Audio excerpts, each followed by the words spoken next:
Добро вечер во емисијата 360 степени на Алсат. Еве што ќе гледате вечерва. Евроамбасадорот Жбогар со порака до власта. As you did very bold decisions with the Bulgaria and Greece agreements, I think we are waiting to see those type of bold decisions also in the reform area. Фамозната фирма Ексико во срцето на новата истрага на СЈО Империја. Компанијата собственик на Ексико, TMJ Investment, е формирана од друга фирма чие име буквално преведено од германски значи тајно партнерство. If you want to hide your money, then you do like this. And why do you want to hide your money? For example, they take the money from the government and they use it to do business themselves.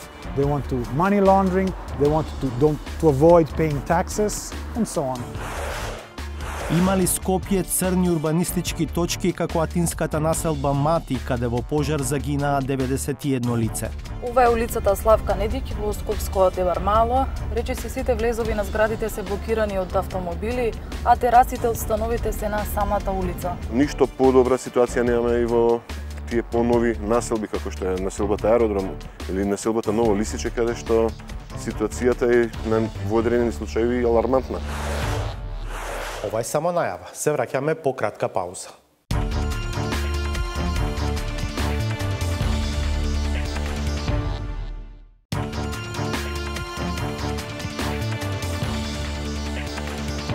Гледате 360 степени. Европската Унија очекува брзо да се создадат законски услови за формирање нова антикорупцијска комисија, која веднаш ќе се зафати со, како што вели амбасадорот Самуел Жбогар, неколку сериозни случаи.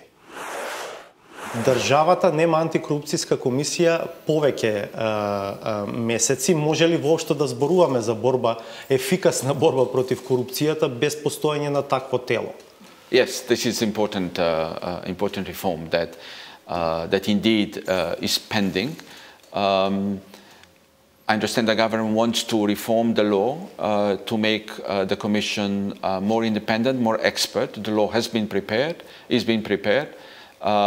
It's now up to the Parliament to process the law, and then we hope to see the new Commission in place as soon as possible, and we hope to see already in spring that the Commission takes up some very serious cases and start dealing with them.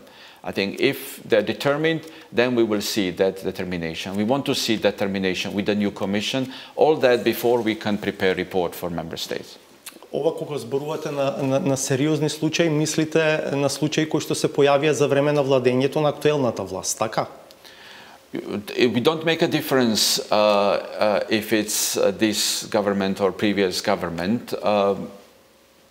Any type of corruption, whenever it happened, by whoever it happened, needs to be investigated. For now, for some time already, nobody is looking at declarations made by politicians of their wealth. So they should start. The Commission should start maybe checking that one as the first. Да, имаше и случаи во кои што во отсуство на антикорупцијската комисија јавноста, невладините организации беа единствени кои што ги поставуваа прашањата на можен конфликт на интерес, па дури на високи представници на оваа власт. Во интервјуто евроамбасадорот Жбогар одговара на прашања за условите под кои беше обезбедено двотретинско мнозинство во собранието, особено поддршката од пратениците против кои се водат судски процеси, дали тоа оди против принципот на владење на правото, потоа за улогата на ВМРО ДПМН, за динамиката на расветлување на случаите од прислушуваните разговори, за тоа колку е задоволувачко темпото на реформите неопходни за да се закаже првата меѓувладина конференција како официјален почеток на преговорите за членство и други прашања. Интегралното интервју со Жбогар ќе го гледате подоцна во емисијата.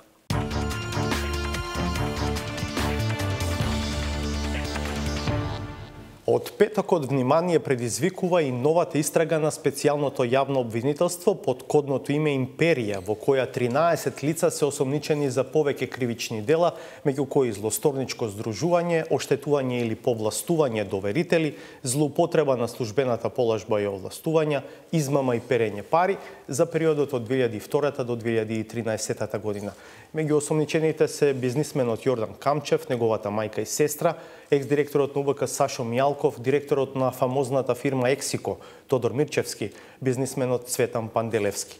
По првичните информации од кои не можеше да се дозна и да се разбере што конкретно им се става на товар на осомничените, СЈО денеска реши да сподели дополнителни информации со јавноста. Орка Холдинг, Ексико и Тимох. Ова се трите фирми за кои Скопскиот кривичен суд изрече санкции по барање на СЈО во предметот Империја. На Орка Холдинг е замрзнат дел од имотот, додека на Ексико и Тимох им се замрзнати банкарските сметки.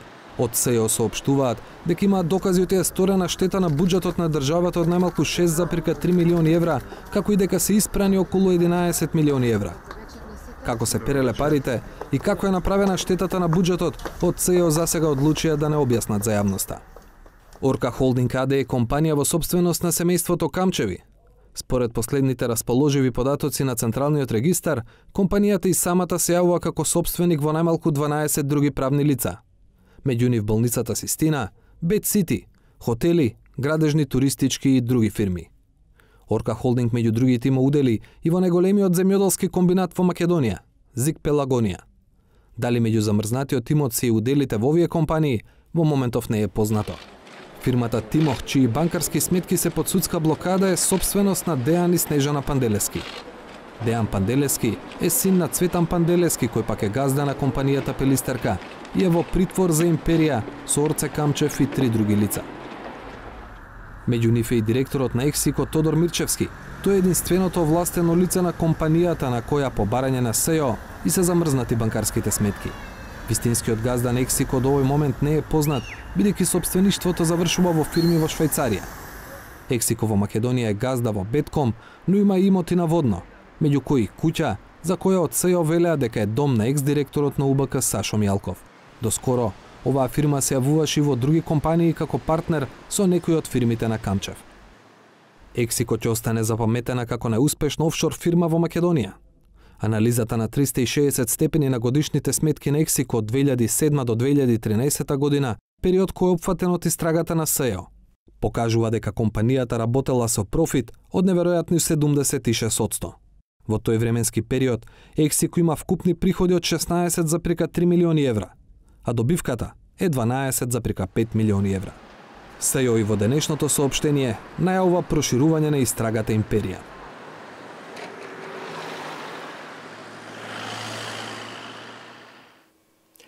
Фирмата Ексико, која во изминатите години стана собственик или кособственик на повеќе фирми во Македонија, кои меѓу другото добиваат тендери од државни институции и субвенции, го крие од јавноста својот вистински собственик. Тоа и го возможуваат законите во Швајцарија, каде што е регистрирана компанијата што ја поседува Ексико. СЈО во еден свој случај откри дека Сашо Мијалков живее во куќа на Водно во собственост токму на Ексико. Пред точно 2 години, нашиот Александар Димитриевски ја посети Швајцарија за на лице место да провери како се затскрива вистинското собствеништво на компаниите и со какви мотиви.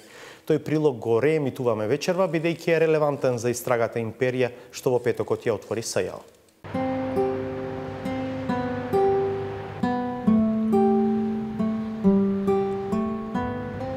Тичино е еден од 26 кантони во Швајцарија. Најголем град е Лугано.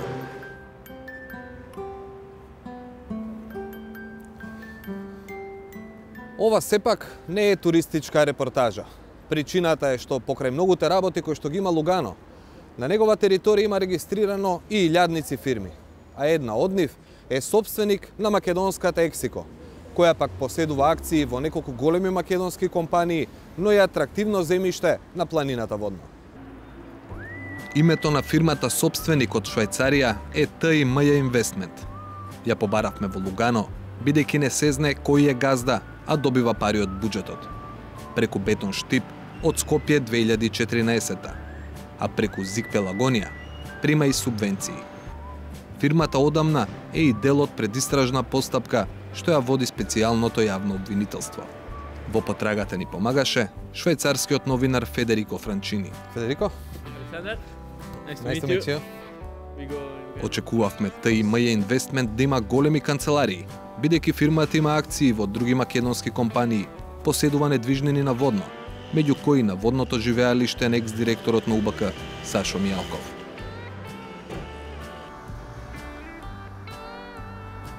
Ја најдовме адресата, но не и компанијата.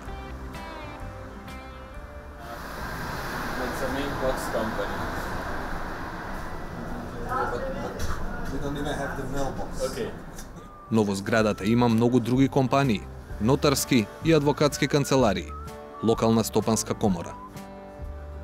По проверките заклучивме дека директорот на ТИМ Инвестмент е заменик директор во друга фирма, чие име го има на вратата. Good afternoon. We are looking for Mr. Alessandro Mauri. Yes, it's the first floor. Okay, thank you very much. Let's come in. На првиот кат наидовме на друга врата. На неа беа испишани имиња на 37 фирми, но не и на ТИМ Инвестмент. Зад вратата сепак немаше по една канцеларија за секоја компанија. Не пречека една секретарка и се представивме, и таа не замоли да почекаме.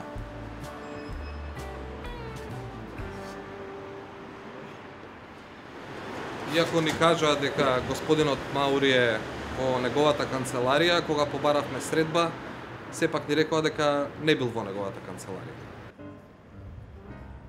Ја напуштивме улицата Корсо Елвеција број 16 со сознание дека фирмата во која завршуваат пари од македонските граѓани нема ниту поштенско сандаче на официјалната адреса. Ниту пак директорот сакаше да разговара со нас. Како е тоа можно? По одговори, отидовме во друг град, Белинцона.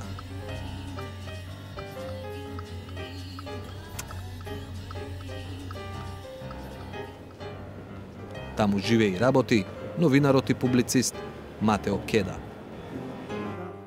It's his job. They hide the money, they hide the ownership.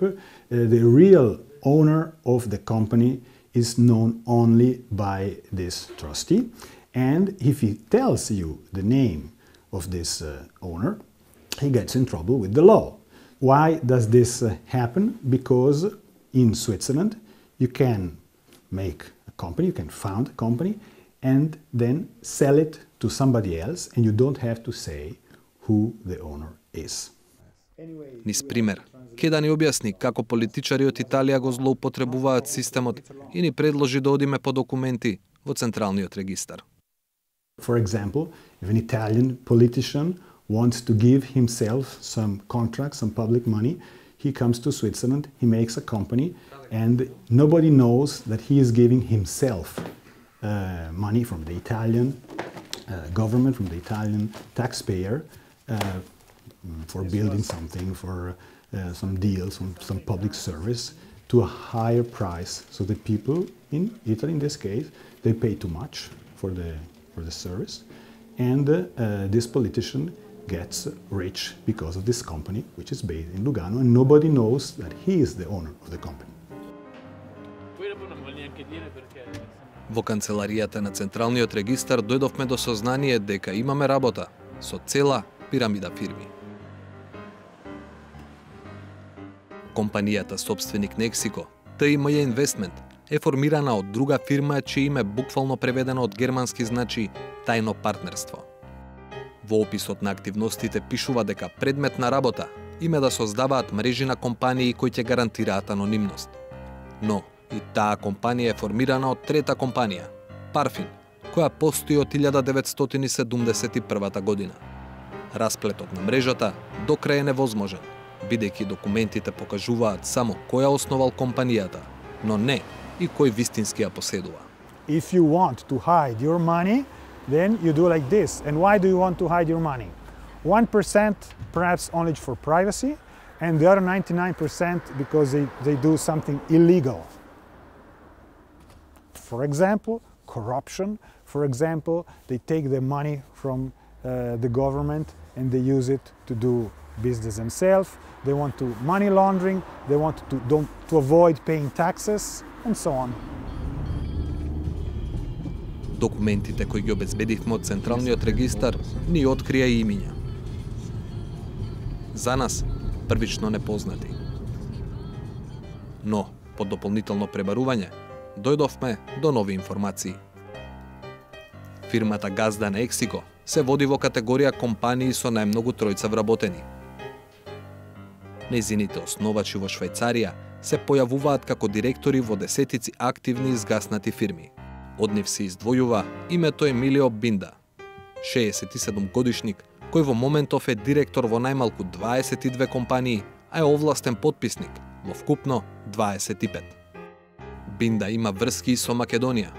Бил во одборот на директори во сегашна Кара на Орсе Камчев, бил директори на фирма од Панама, која купила една од чешките компании на екс-директорот на УБК, Сашо Мијалков.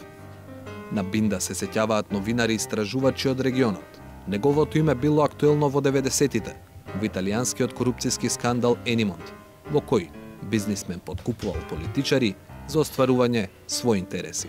I guess that there's some industrial or trading project in Macedonia. There is a foreign money linked to the money of politicians of Macedonia, which wants to invest in your country doing whatever, I don't know. In order to do that, they have to hide the ownership of the money. And that's why this system is still existing, because that system in Ticino is quite expensive and really old-fashioned. If you only have to avoid taxes, you don't need that.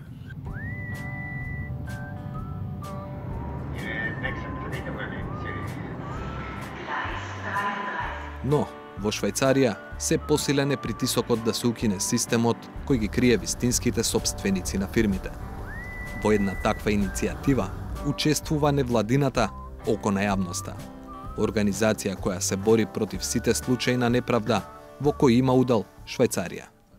Заедно со други, лобираат за јавни регистри за сопствеништвото на компаниите. In your particular case, if there would be any kind of irregularities with that company or one of those companies, shell companies that are built upon each other, that information would be available to Swiss authorities. So Swiss authorities do know, or could know if they would want to know, who owns these companies. And is that public information? No, it is not. Овие промени оставаат простор дека и окото на македонската јавност ќе види кој навистина стои за тајното партнерство. Но, ако промени не се случат и во Панама или Белизе, тогаш парите само ќе го сменат континентот. Ако тоа веќе не е и направено. Дали ова делумно отворање на швајцарското законодавство за кое зборува колегата Димитриевски на крајот на својот прилог му помогнало на СЈО да стигне до вистинскиот сопственик на Ексико, за сега останува во зоната на претпоставките.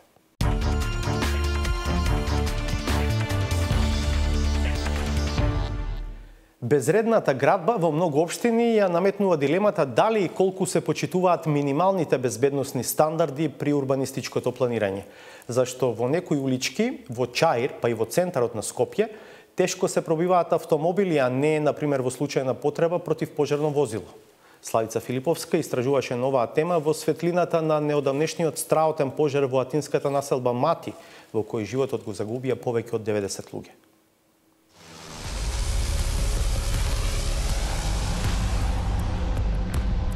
Лошото урбанистичко планирање и градба се дел од официјалната листа на причини поради кои пожарот во атинската населба Мати однесе стотина животи. Има ли Скопје такви црни точки? Ситуацијата е во одредени случаи алармантна. Не постои можност да помине противпожарно возило. Како од безбедни некои населби станаа ризик за пожари? Овластувања давале на кои стигнале. Се манипулира во урбанистичките планови со бројот на жители. Има ли начин да се поправат грешките?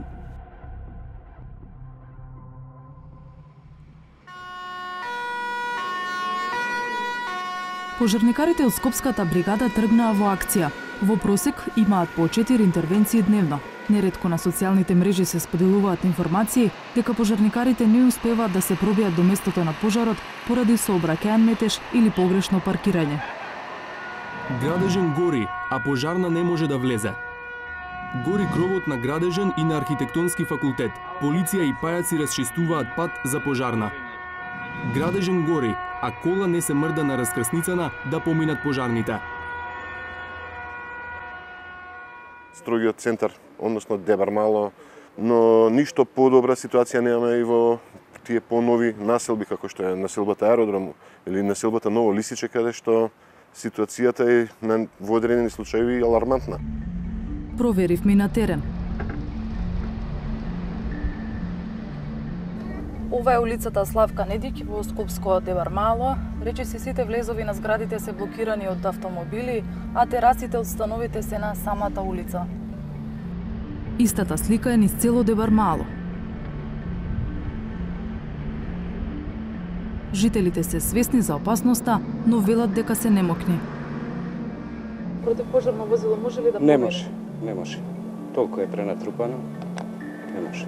Ова Дебар Мало, знаете, катанга е, тесно све. Згради големи, многу луѓе, многу коли, никој нема гаража, ретко кој. Да направат со моторчиња, противпожарни моторчиња, не може камион противпожарен овде каде иде. Ова е завршена приказка. Тој што требал на времето да води сметка, за нешто друго си водел сметка, не за овие луѓе овде што живеат. Загрижувачка е и состојбата со улиците во Чаир. Да имаш барем 6 метра најмалку. Најмалку 6 метра да имаш. Што има тука? Не може ни колата помине, не камион. Треба да се змени читава ова инфраструктура по овие тесните улици. Ако дојде време некогаш да се случи тоа. Не дај Боже да има нешто пожар, неки може да поминува ни една кола. Што мислите, кој е виновен за ова? Локалната власт или граѓаните? И тие и граѓаните, и двете. Граѓаните зашто фатиле, го стесниле улицата, а власта не преземат мерки. За противпожарните екипи, проблем е и отстапувањето од правилниците за колективно домување. Оние предвидени мерки за заштита од пожари не се испочитувани, односно не се во исправна состојба како што се хидранската мрежа, вратите за противпожарна заштита, за спречување на ширење на пожарите по хоризонтала и вертикала, така да тие работи се уште нешто што дополнително ни го отежнуваат она што е наша задача интервенцијата. Законските прописи налагаат секоја фирма, институција или станбен објект да имаат минимална безбедносна опрема и план за евакуација. Иако поголемиот број на згради и институции имаат план за евакуација и противпожарен апарат, обуката често пати изостанува. Ако порано било правило, сега е исклучок дури за учениците кои во наставните програми немаат вежби за евакуација, а поголем дел од училиштата се и без безбедносна проценка на ризик. Надлежни за издавање градежни дозволи и изработка на урбанистички планови се општините. Растечката јавна свест и притисок за опасностите што ги носи трката по инвеститори во стамбени згради во Скопје даде ограничен резултат за сега во општина Центар. Се уште е на сила мораториумот за нови градби, а пред 2 месеца не помина измените за детален урбанистички план во Капиштец, каде до училиште беше предвидено да никнат згради. Последниот урбанистички план е супрен најмногу заради неусогласености во бројките кои ги откривме, намените на објектите кои одеднаш претрпуваат намена од еден тип во друг и заради додадените висини со што само ќе се направи уште поголема густина на живење, која не е во согласност ниту со генералниот урбанистички план, ниту пак со квалитетот на живот на луѓе во тој простор. Но не е само Капиштец, проблематични се речиси сите планови, вели Белчева. Според законот, изработувачот е обврзан да ги побара сите податоци и информации за животната средина, заштитата и спасувањето, безбедноста пред да почне да го работи урбанистичкиот план. Откако планот ќе биде готов, изработувачот нема обврска да провери дали тоа што го направил одговара на безбедносните прописи. На крај, никој повторно не се враќа кај нив за да, по новиот закон, за да дадат мислење на предложеното решение. Она што ние сега како општина го договоривме и како нова комисија која работи на евалуација на урбанистичките планови, дека без овие мислења од надлежни институции ниту еден план нема да помине. И мислам дека тука одговорноста нема веќе да биде само на општината, ниту само на планерот, туку ние сите заеднички ќе носиме подобри одлуки. Уште позагрижувачки е кој ги подпишувал елаборатите. Новото раководство во Дирекцијата за заштита и спасување, например, ни откри дека во тој сектор кај нив работата во минатото ја вршеле и лингвисти. Се бара од Дирекцијата за заштита и спасување да издаде елаборат, да подпише елаборат за заштита од пожари, експлозии и другите мерки кои се предвидени, а да не учествува во текот на контролата во текот на изградбата и крајно во техничкиот прием на објектите. Џаферовски вели дека преземал мерки за подобрување на состојбите. Направивме специјализирано одделение за издавање на урбанистичка согласност со соодветни кадри кои ќе ги издаваат, кои ја разбираат таа проблематика и кои ќе ги издаваат тие елаборати, така да во тек сме на консолидирање во таа смисла и средување на тој хаос. Хаосот по пожарот во Мати се уште не е расчистен. Има неколку приватни тужби од роднини на загинатите против локални владини функционери, но истрагата на грчкото обвинителство трае и ниедно официјално лице засега не е обвинето. И да биде, тоа не може да ја компензира загубата на 91 човечки живот.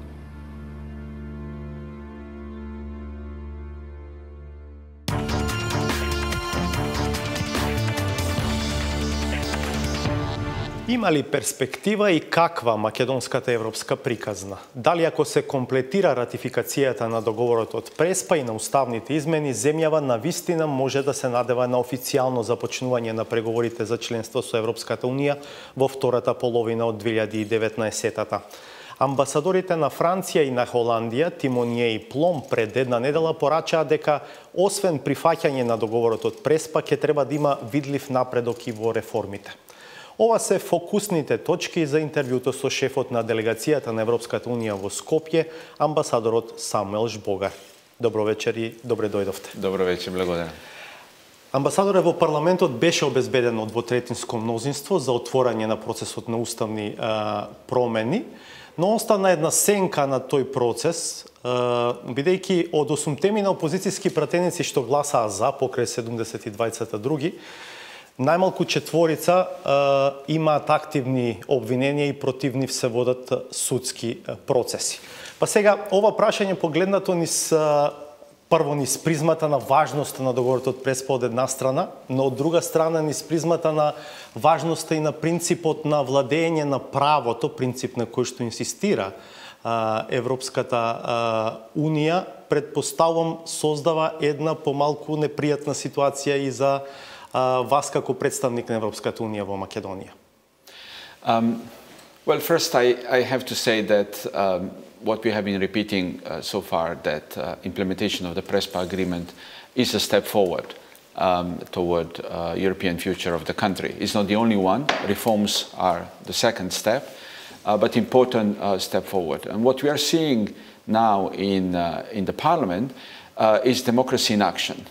The Parliament really became the house of democracy here in Skopje, with all MPs, all parties participating, all contributing with the arguments in a very tolerant debate. So I think it's a positive. I think we evaluate it as a positive development, which was not the case in the past. So the Parliament really established itself as an important institution. We see that many members of the Parliament are accepting the deal, even those who are not happy with the Prespa agreement, are accepting the deal as a reality, as a thing that happened, and are, with the amendments, are trying to improve the implementation of the agreement. They're trying to improve the amendments the constitutional amendments that they need to be done. So I think this is positive, and this gives some optimism also for the future steps on implementation of this agreement.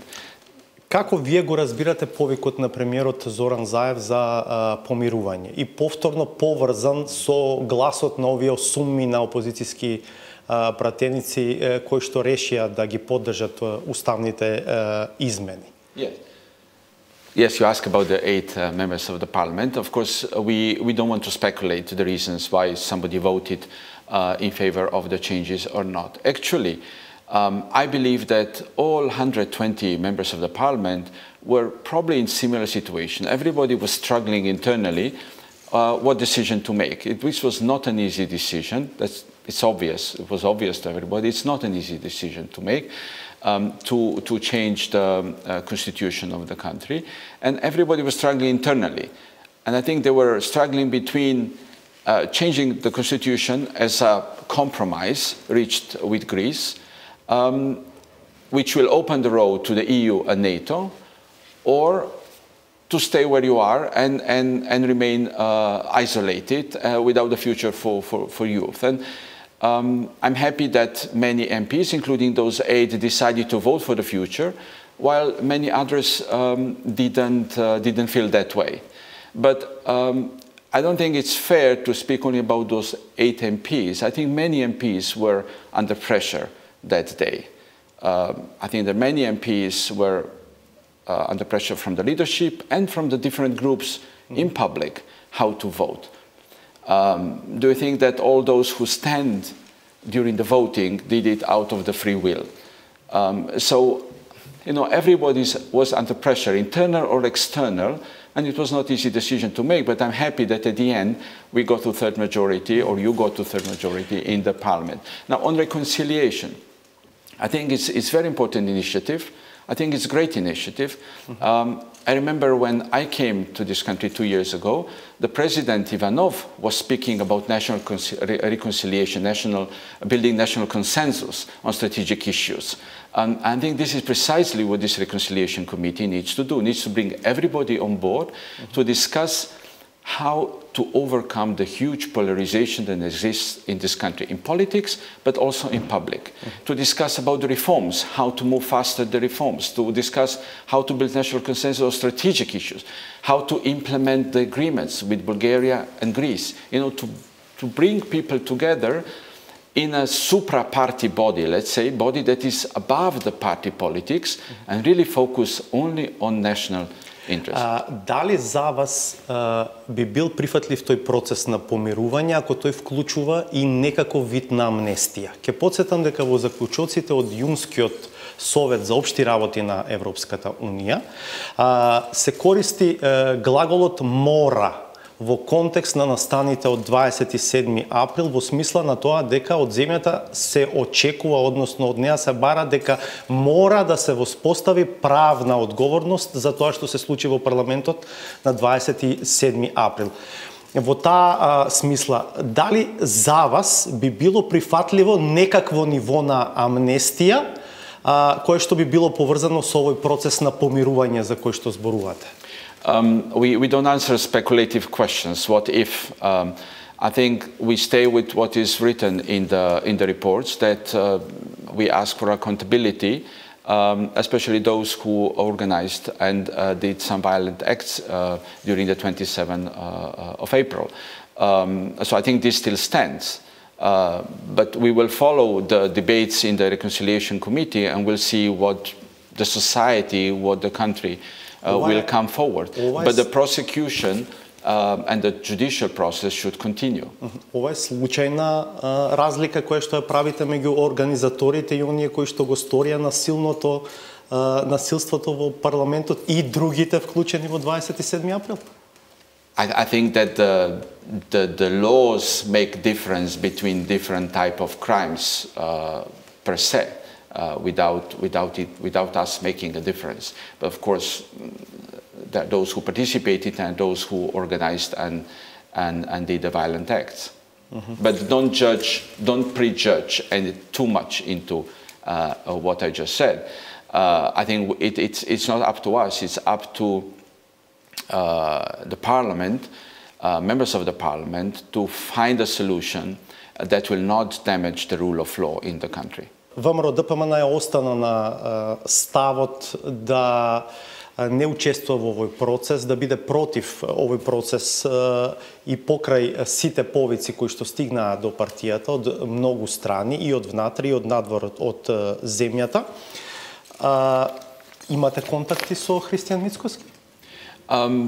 We have contacts, continuous contacts with all parties, and also with ВМРО ДПМН, with all levels of the parties, all kind of structures in the parties. For us, especially, members of parliament are important for all the work that they will need to do in implementing the reforms that are important for the European future.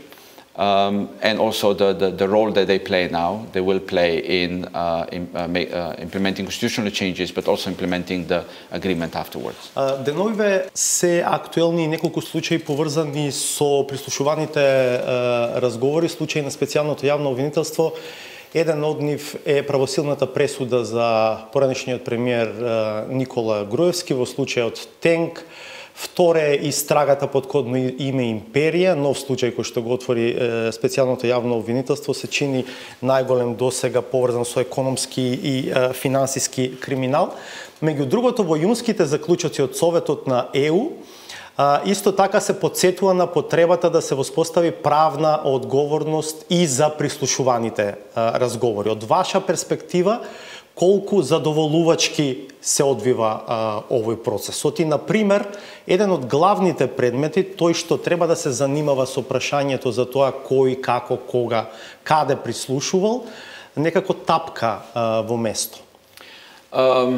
I think the Special Prosecutor Office is working well, and I think that lately, especially, I think if we talk about the past year and a half, I think they have they have good cooperation with the courts, and the cases are progressing well. So I think that it's going well. We have sessions, we have decisions of the courts, we have even final decision on one case at the moment. So I think we have results in that area. What we would like to see is the judiciary in general to be more effective. I think that, of course, these high-level cases are important, but for people in the country, there are many other cases, their own cases, where they would want to see effective justice, equal and effective justice.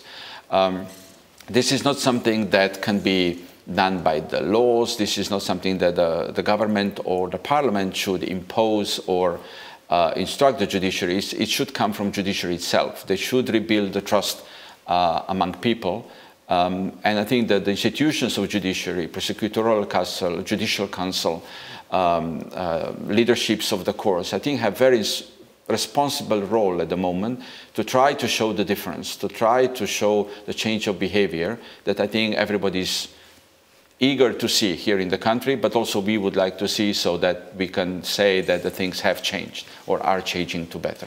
Индиректно веќе дадовте одговор делумно на она што следно сакам да ве прашам, а тоа е степенот на исполнување на условите поставени од Советот на Европската Унија, врз основа на што земјите членки во јуни ќе решат дали и кога би ја закажале првата меѓувладина конференција, што би требало да значи официјален почеток на пристапните преговори со Република Северна Македонија, веројатно во тој момент, ако тоа се случи.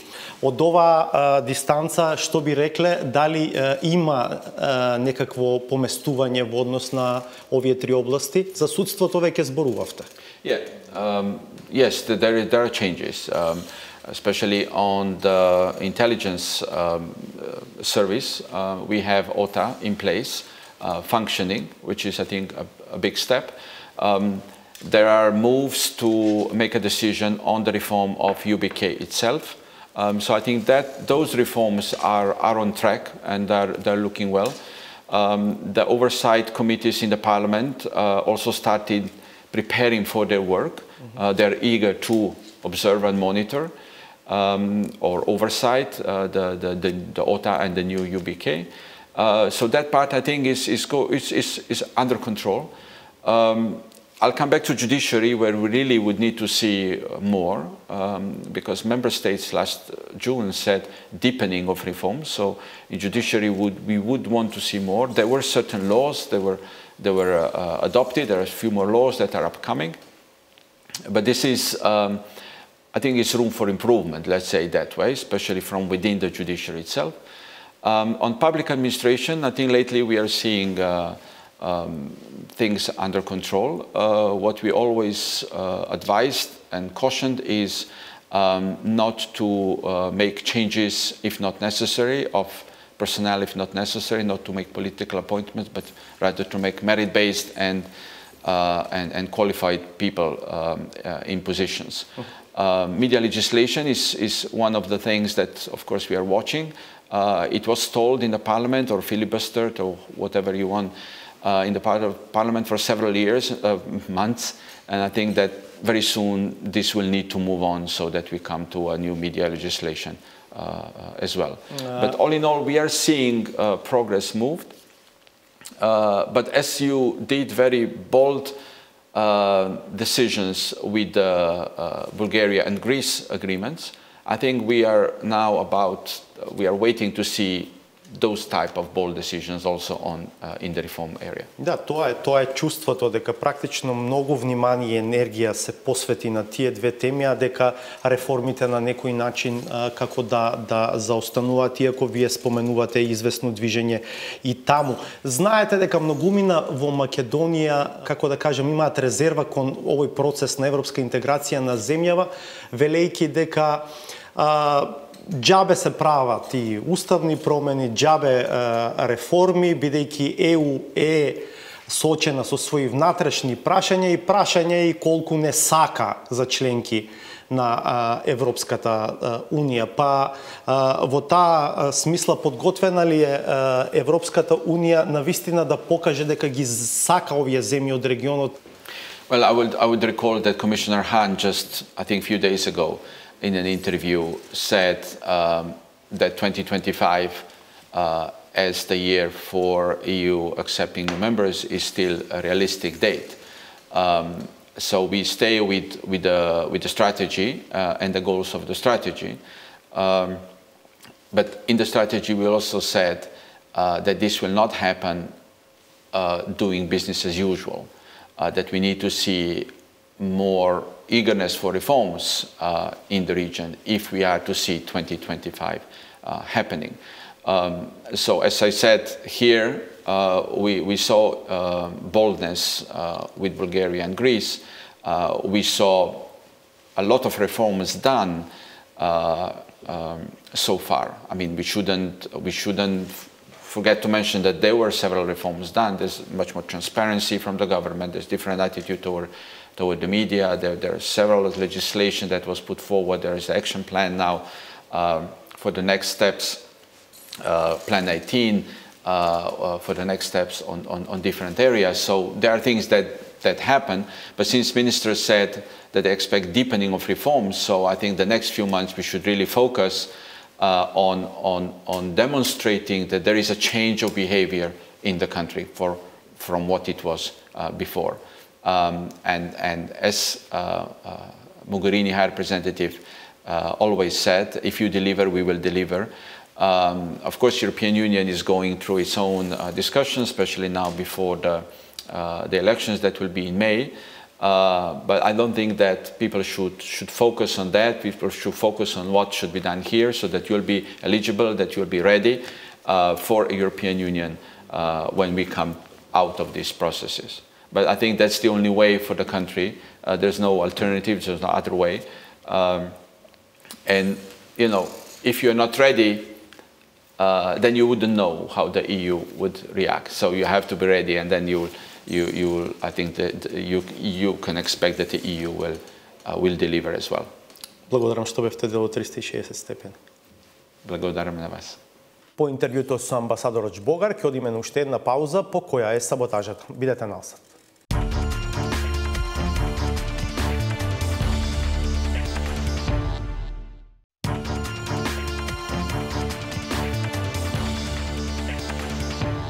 Ново издание на сатиричниот коментар на Сречко Поповски.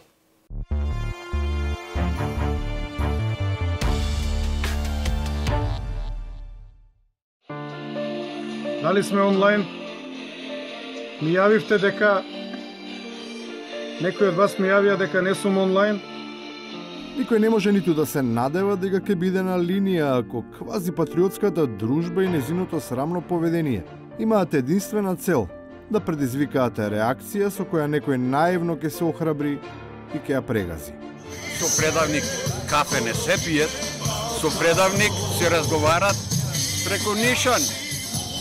Или аргументи, презентираја аргументи, ако продолжите понатака со предавството, или ти, или тој. Не знам јас ова пиење кафе кај такви луѓе.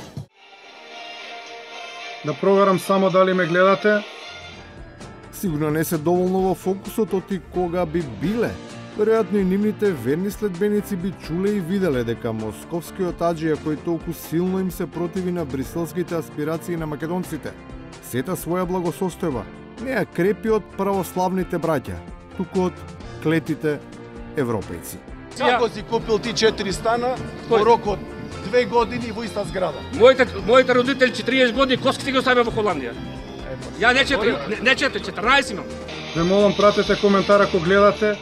Недобриот коментар го даваат оние што мислат дека политиката се води само со шарм, а не со одлучност и со акти. Тие предполагаат дека сериозните тетки од сестринството ќе паднат на надворешноста и ќе бидат освоени од симпатиите, надевајќи се дека не се свесни и не го гледаат неверството во нивното очигледно политичко интимизирање со другата страна. Господјата Гудорис пак случајно налета на еден член на нашата делегација, барајќи мене.